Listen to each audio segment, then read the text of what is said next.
Even if you're completely unfamiliar with gangster rap, chances are you still heard of Marion Suge Knight, the infamous founder of Death Row Records. With a huge personality and a hulking frame to back it up, Knight literally took the rap game by force in the early 90s, allegedly using intimidation and violence to silence his rivals and build an empire that's been compared to Motown. His controversial tactics worked, and many of the artists on his roster, which included the likes of Dr. Dre, Snoop Dogg, and Tupac Shakur, were catapulted to stardom. But crime hasn't always paid off for Knight, as his colorful criminal record proves. He's been in and out of prison over the years, and in 2006, a federal judge ordered that Death Row be taken over by a bankruptcy trust, citing gross mismanagement by its founder. Knight is currently facing charges that could put him away for the rest of his life, but his latest scandals are just the tip of the iceberg. Hello everyone, and welcome to another video. Today, we'll be looking at why everyone was terrified of Suge Knight. Yeah, you heard it right. So, let's start our video. In August 2001, Knight was an inmate at California's Mule Creek Maximum Security Prison. So this is where The Guardian met him for what would become a very candid interview. The disgraced music mogul was nearing the end of a 5-year stretch for an assault that he was involved in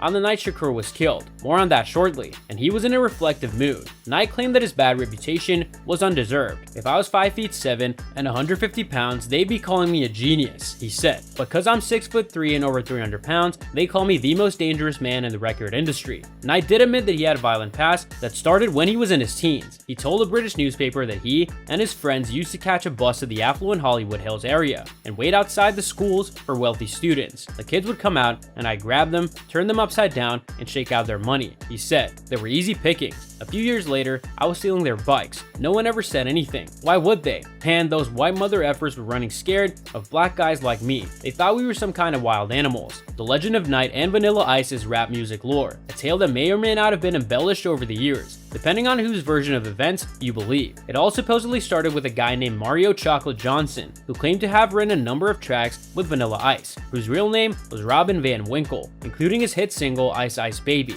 Johnson was being managed by Knight at the time, in 1990. When he found out about the contributions his client had made to Ice's music, Knight allegedly paid the young star a visit. As the story goes, Knight grabbed Ice by the ankles and dangled him from a balcony of his hotel room until he agreed to make things right with Johnson. In the end, Ice signed over 25% of his hit track's royalties. Ice has denied that he was hung from a balcony, but he has admitted that Knight scared him into the deal. I went to my hotel room and Suge was in there with several people. Ice says in the documentary, Welcome to Death Row, via LA Weekly. He let me know that he wanted to get some points off the record, Ice Ice Baby. Suge took me out on the balcony, he had me look over the edge, showing me how high I was up there. I needed to wear a diaper that day. I was an investor in Death Row Records with no return on my money. There was a 4-year period in the 1990s when Death Row Records was absolutely dominating the rap genre, with more than 18 million albums sold and profits in the region of $325 million.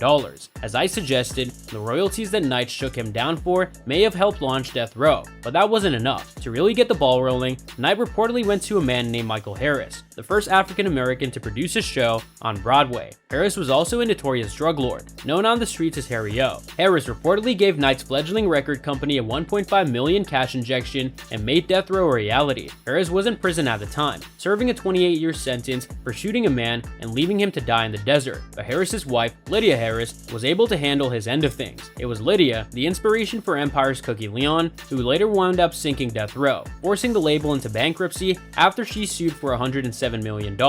You could wallpaper your house with Knight's extensive rap sheet, which includes charges for domestic violence, assault, armed robbery, drugs, murder, and this gem of a story from 1992. Knight reportedly violated his probation by roughing up 2 aspiring rappers who disrespected him by using a studio telephone without permission. According to legal documents obtained by the Los Angeles Times, Knight ordered brothers George and Linwood Stanley to strip naked at gunpoint and proceed to pistol whip them, firing off a shot in the process. Knight was charged while the brothers were allegedly pressured by a prosecutor to accept a settlement in a civil suit that undermined the criminal case. It was later revealed that the prosecutor, Larry Longo, had financial ties to Death Row. Knight cut a record deal in 1996 with Longo's 18-year-old daughter and lived in a Malibu colony home owned by Longo's family while the prosecutor was overseeing Knight's case, reported the Los Angeles Times. Strategic conflicts of interest have also peppered Knight's legal proceedings for years. More on that in a moment. The Stanleys weren't the last to experience Knight's so-called sadistic side. According to Ronan Rowe, a veteran rap journalist known for his work with hip-hop mag The Source, In 1998, the New York Times printed excerpts from Rowe's book, Have Gun Will Travel, the spectacular rise and violent fall of Death Row Records, which lifted the lid on Knight's behavior at the label's offices. If Suge felt someone was trying to cheat him, the offender would be dragged into a storeroom by his goons and pounded to a bloody pulp, Rowe writes. Death Row employees went about their filing and faxing as blood-curdling shrieks filled the office. They saw the doorknob jerking, knowing that people were desperately trying to escape a beating. This apparently wasn't limited to Death Row employees either. Rowe claimed the promoter who refused to reveal the home addresses